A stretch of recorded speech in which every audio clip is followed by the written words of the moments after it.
In the time I've been doing these Star Wars playtime videos, I've covered a lot of different games. First-person shooters like Dark Forces and Republic Commando, platformers such as Super Star Wars and Shadows of the Empire, flight sims in Rogue Leader and X-Wing, and even a real-time strategy game in Empire at War. I even did a Star Wars New Play video for Squadrons when that was released last year. For sure, some of those games have aged better than others, but even in the ones that got the second worst rating of Return to Tatooine, I could still find something in them that I enjoyed, or at least see what the game was trying to do. But I've never really been sure what to think of about Masters of Teras Kasi, the only Star Wars fighting game I've ever come across. The concept itself is a little bizarre, with the Galactic Civil War being put on hold so everybody can participate in a fighting tournament. I haven't played many fighting games over the years, and only played Masters of Teras Kasi a little bit, so this should be a very interesting episode of Star Wars Playtime.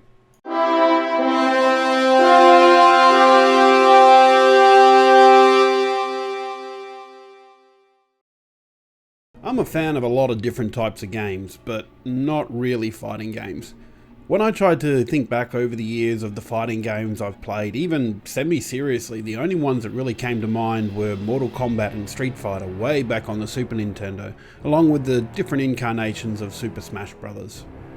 I can vaguely remember playing Tekken, and I can definitely remember playing Soul Calibur 4 because Yoda and Darth Vader were playable characters on it, but I put no effort into the game. Just trying to remember different button combinations really held no appeal to me.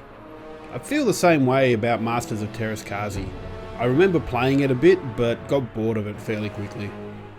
I still have a copy of Masters of Teras Kasi for the PS1, and I recently purchased a slim PS2 from Mad Retro in Gosnell's Railway Markets here in Western Australia. A really great retro store if you're looking to get anything. I also have an upscaler to convert the PlayStation 2 RCA cables to HDMI. Let's get into the game.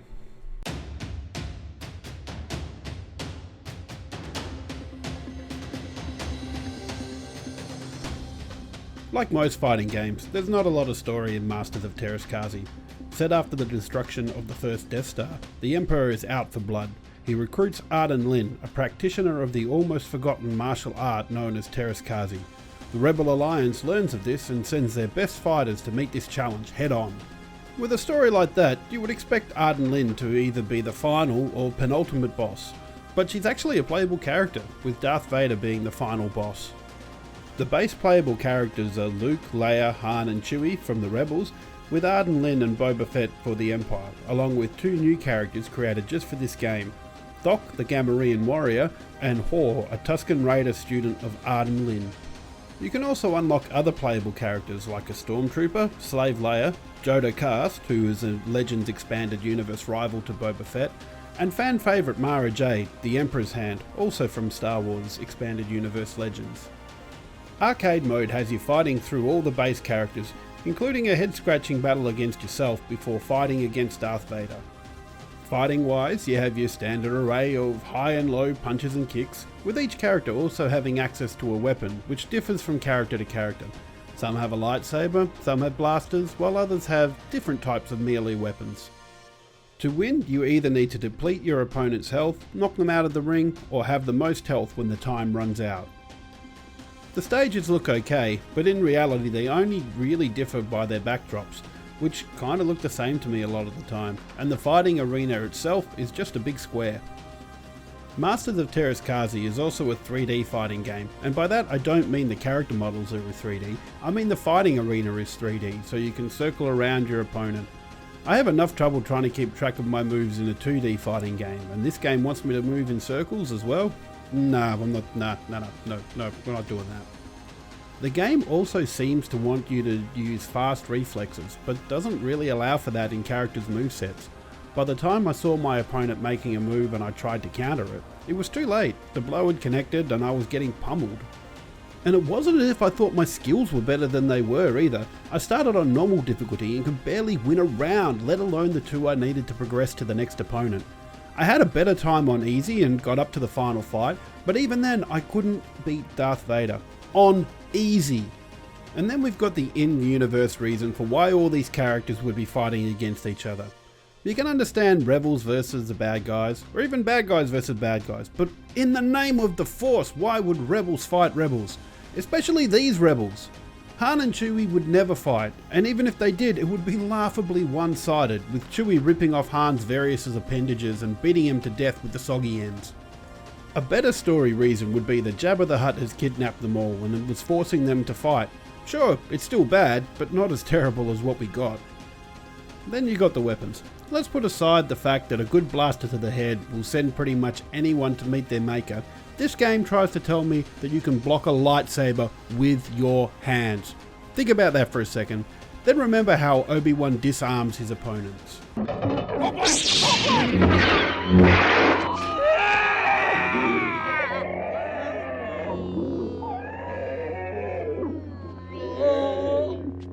I can suspend my disbelief for some things in games, but Masters of Teras Kasi asks too much.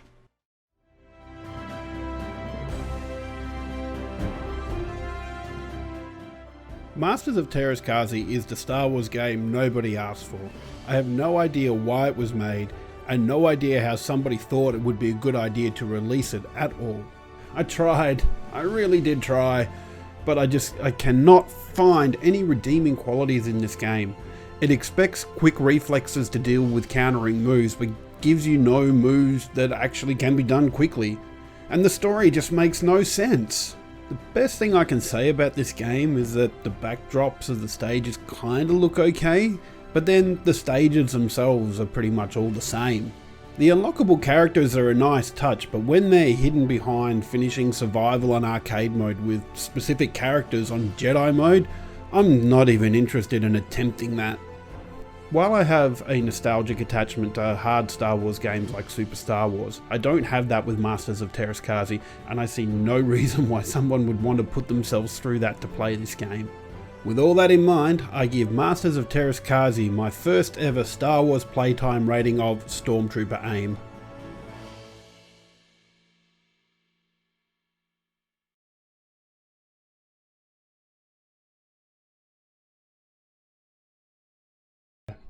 So we are going to jump in. So I haven't turned it on yet. I wanted to do this just because, like, it's an iconic sound.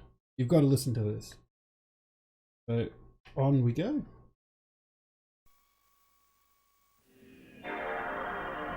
There it is. Oh, there it is. That brings back so many memories.